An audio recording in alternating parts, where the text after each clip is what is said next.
And we're live. Hi, friends. Hi, Alisa. Hi, Tim. Hello. And this week we've got the amazing Alisa Meredith, who is the Pinterest Supremo Guru person at Tailwind, or something along those lines. Something like that. Something like that, which is a Pinterest scheduling app. And you've been working on Pinterest for quite a while. Ever. I've seen you speak about it for is it 5 years or so, or was it less than that? Oh, You've been more working than on that. Pinterest. Yeah, more than that. So since about the time it came out, yeah. So let's do the very quick, because we've got 25 minutes to talk about a huge product. But to anybody who is like, what on earth is Pinterest? What would you say in a few sentences Pinterest is? Pinterest is a visual discovery engine that people use for inspiration and information to plan projects and purchases, usually pretty far out in advance. And the use for businesses is eyeballs, brand awareness, and traffic. That was so concise, it didn't even give me a chance to think of another question. Maybe Christelle has. Sorry. I was blown away too. It's possible I've talked about this before. Yeah, She has her pitch down. Alisa, why Pinterest? Why does the common person use Pinterest, and why do businesses use Pinterest? Yeah, so you and I would use Pinterest to find ideas, right? To find inspiration, to find ways to make our lives better. So typically what we want is positive content. And Pinterest has done studies on this that show that positivity, super important, especially on Pinterest, where people it's their happy place to go and avoid all the news and the politics and the ugliness out there. And it really is like where Instagram is kind of all about a selfie, right? Pinterest is more about yourself, like your inner life and what you really want to become. It's not about showing yourself off. So for a brand, it's not about you as a brand so much as it is about what you can offer to people who are looking. So as a brand, the reason that you want to use it is number one for traffic, but also for brand awareness. So 97% of the searches on Pinterest are unbranded, which means that people on Pinterest are very open-minded. So if you're a small or a new company that hasn't spent years and millions of dollars on brand awareness, you have a pretty good chance still of being picked up or found on Pinterest and developing an audience there who will actually save your content, go to your website, join your email list, and buy from you. Okay. So before the show, you gave me some examples because I asked for them. Yes. Which I am going to attempt to screen share now, which will hopefully work by the power of the internet. Yeah, and I didn't know what industry would be best, so I chose 3 different ones for 3 different reasons. So this is actually a friend of mine, Jessica. You might have met her in San Diego, Tim. She was with us at Social Media Marketing World a couple of years in a row. She was a teacher. Tried to look at the I know. It was years ago, right? Yeah. So if you flip over to the Created tab, Jessica was a teacher, and then she moved to selling teachers' resources on a platform called Teachers Pay Teachers, which is a huge platform, kind of like an Etsy for teachers. And she also has her own blog and her own store on her site. But I wanted to show her pins because, for one thing, she gets a ton of impressions. But this here is, so these are pins from her website. You can just see, in some ways, a lot of them are kind of not what you think of as traditionally beautiful to look at, right? So, but this is what works for her industry. And that's kind of the point.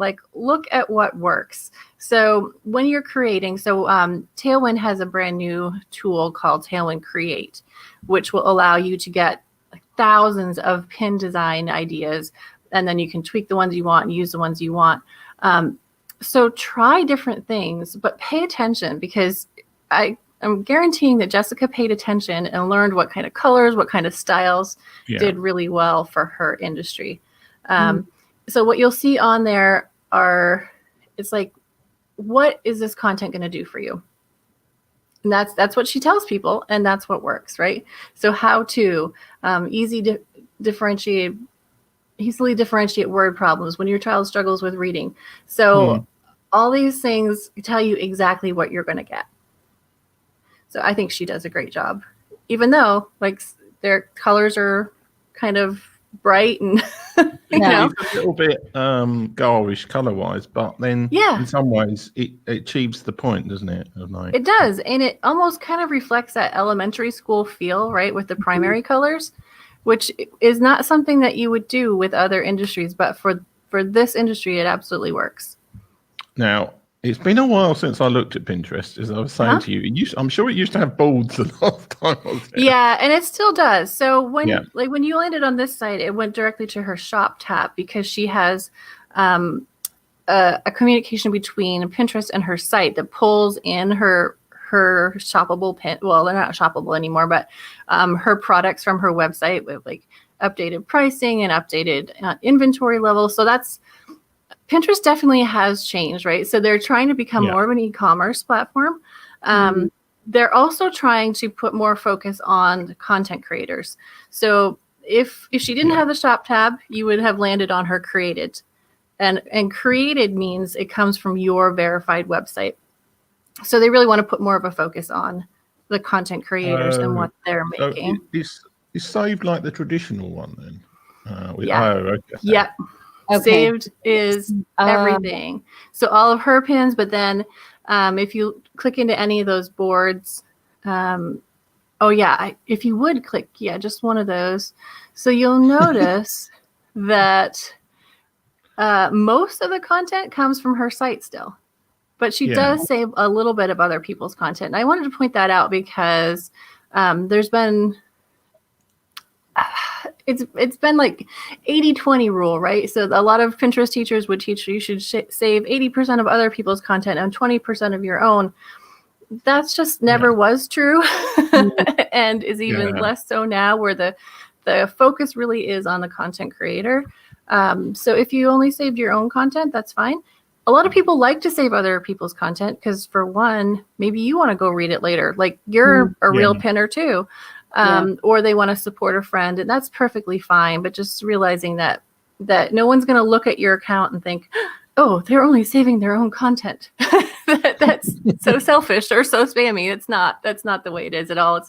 It's much more like Google than it is Instagram or Facebook, where we're talking about like what matters is search, right?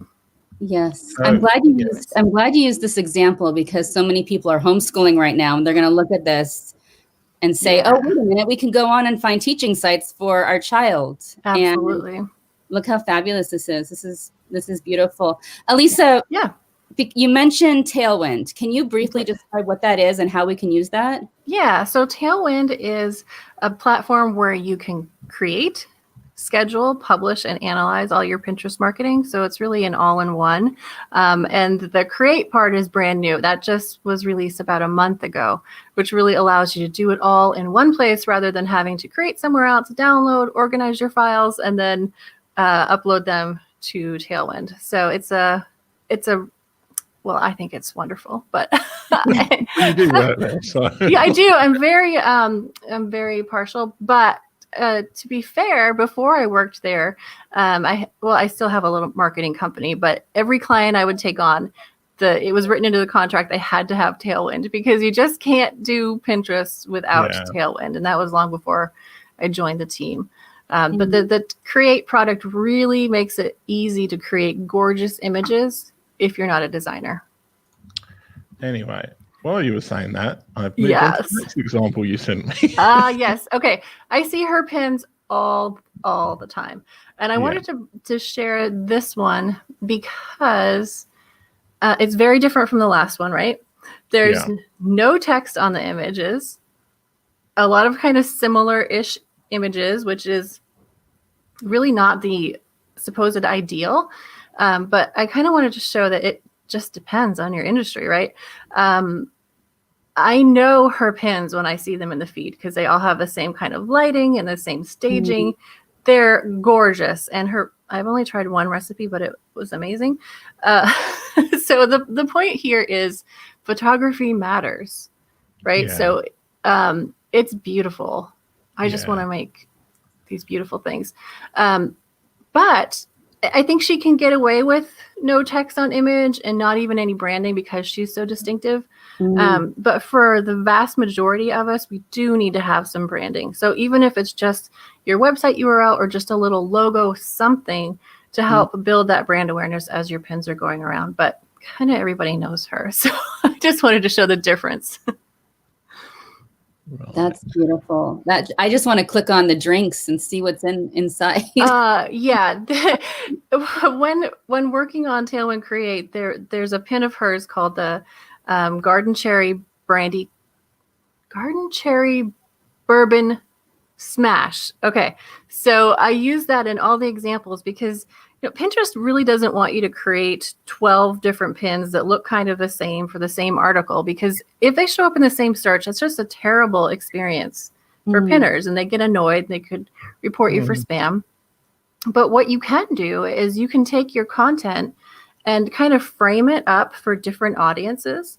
So with the bourbon smash there, the examples that I would give were like, okay, what if your audience, maybe someone's planning a wedding, right? So that could become a signature cocktail for weddings in 2021, right?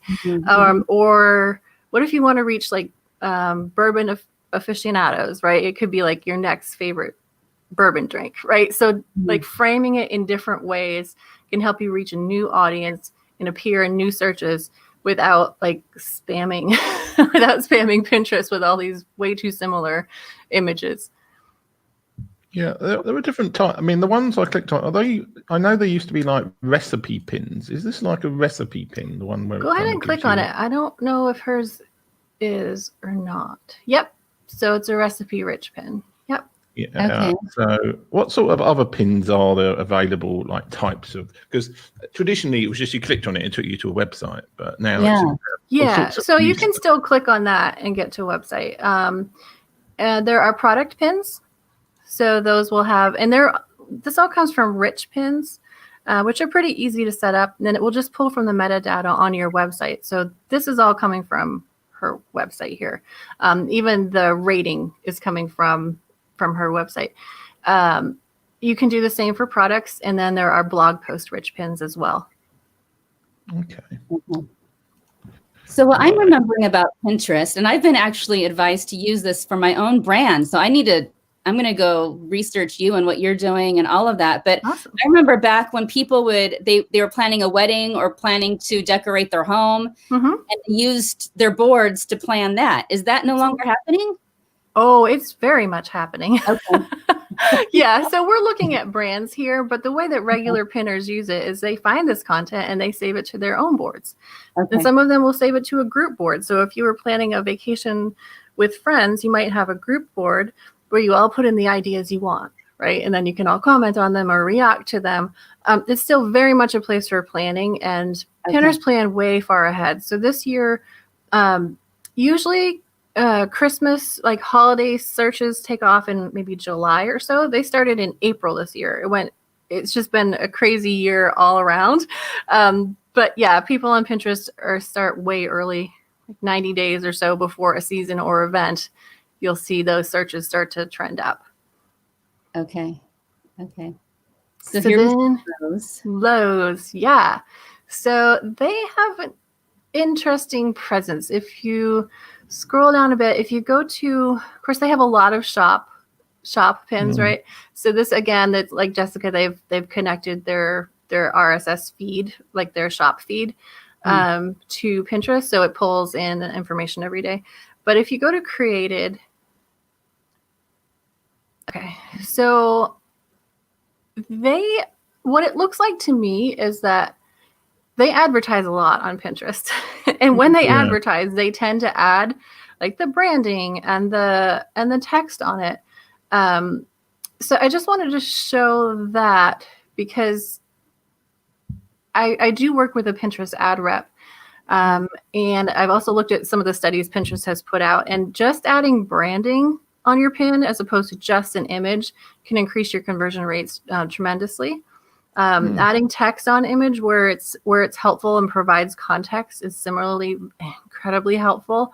So an example that I've used is somebody sent me a Pinterest video, and it was someone doing a carving in a Lazy Susan, like a turntable thing. And they said, video is getting thousands and thousands of views and so many saves, but nobody's buying this product. And I said, well, like, why would they? Because what you're looking at is a video of someone actually doing the wood burning, and it's beautiful, fun to watch, but you have no idea that it's because this item is available for customization and sale, right? So a lot of times you have to add that context or people won't know to act on it. Okay. We've been told not to sell, but in this case, you have to have at least something to notify the customer that it's for sale. Yeah, even for them, I think even just a logo would have been helpful to know, like, this is from a brand. So, it's a signal that I can probably go buy this. Or you could say something like customizable, or, just point out the features of what you're selling. Will let people know that, yes, this is something to buy. You can absolutely have a call to action that's like, read more, learn more, order now. That is perfectly fine. It will increase your conversion rates. It might decrease your engagement, so people might not save it as much. But I mean, what would you rather have, right? Like, let people know what this is about. Yeah. So, I mean, one of the things that you're famous for personally, or at least used to be, was Pinterest advertising. And I don't know if it's still the case, but people used to get very, very good returns on their investment on Pinterest in advertising. Do you think that's still the case? Do you think bigger brands are getting into Pinterest more, or is it still a bit of a mystery to people, and that's why people don't advertise much on Pinterest? The bigger brands are definitely getting in on it.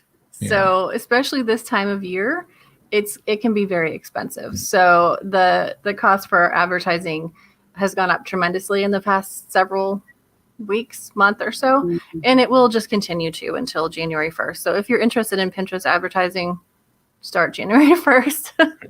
Like, plan it now and then run it later.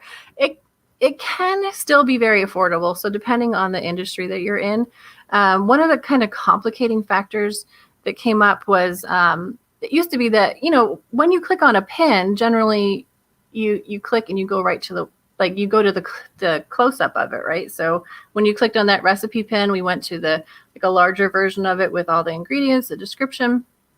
That's kind of what people are used to.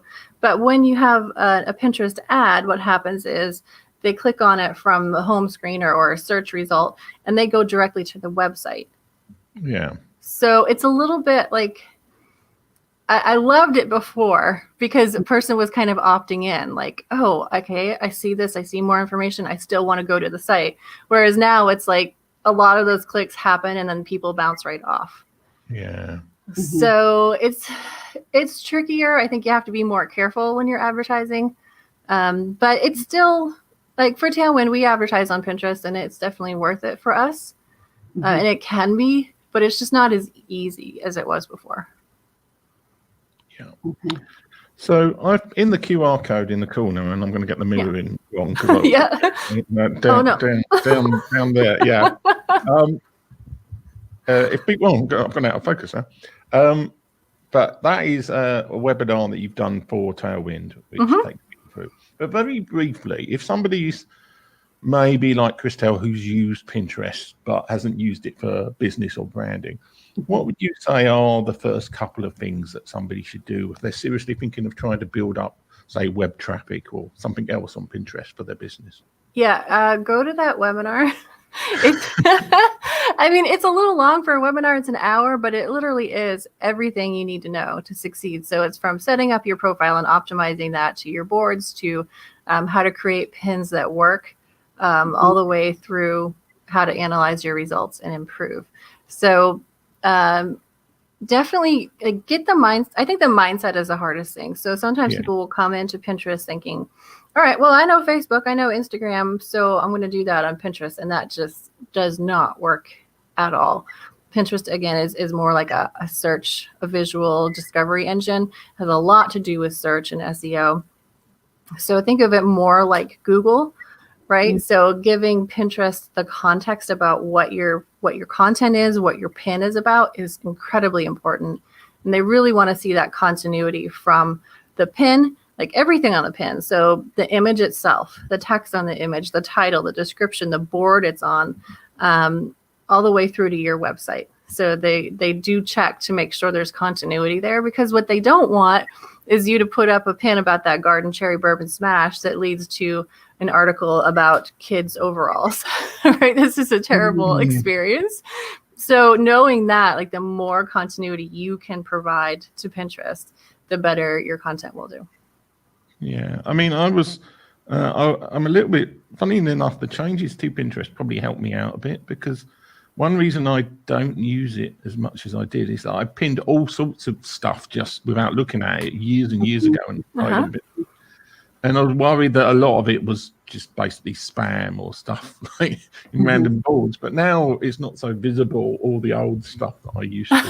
I might get more back into it again. Yeah, and you can always, if you don't want those boards, you don't want that kind of content anymore, you can archive the boards, you can delete them, you can set them to private. So that's what I do on my account. My account has been the testing ground for years and years, so it's a total disaster. But I like to give the example of what I did so people don't do this.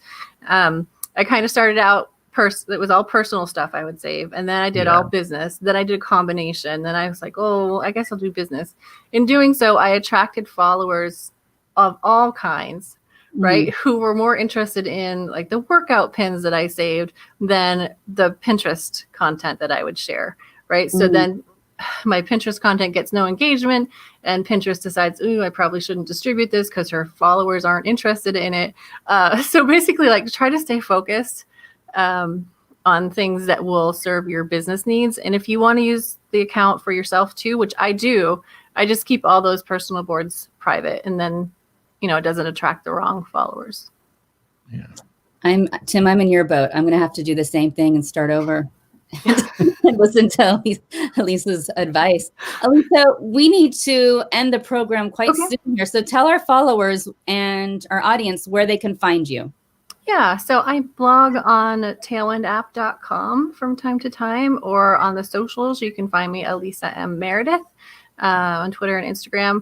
I don't do a lot of businessy stuff on Instagram anymore. It's mostly painting and beach and dogs, but I feel free to connect. I love Pinterest questions. And I do hope that people will check out that webinar, because it really is kind of everything that I've learned in the past 10 years, I guess, on Pinterest. Good. Thank you so much for being here. I learned a lot, and I am going to that webinar for sure, because like I said, people keep telling me to go there and I need to learn. Tim, are you going to do the same? Probably, though. I've got so much. I was expecting you to say probably not. About these things. I've got about 50,000 hours of online conferences and things that I've got the free version to, because they cancelled it, and I still haven't watched half of it. So I completely understand. All right, well, Krista, I hope you will hit me up if you have any questions. I'm excited for you guys. I have a lot of questions. New Pinterest. Well, I might look at putting some, because there's video tweets as well, video pins as well now. Absolutely, yeah. And a lot of people are saving their TikTok videos to Pinterest. So I might do some clips from this on Pinterest and see what happens. Oh wow, I had no idea. Okay, Tim, behind your head, really quick, you have. Oh yeah. One coming. Is that a threat? Well, it's a hope. Okay. Yeah. Okay, that makes sense. Right. So, thank you so much for being here. Thank you. I enjoyed it. Right. Tim, I talked over you, so I don't know if you. Yeah. No, I'm just getting ready to play the outro. All right. Here we go. Bye, everyone. Thank you.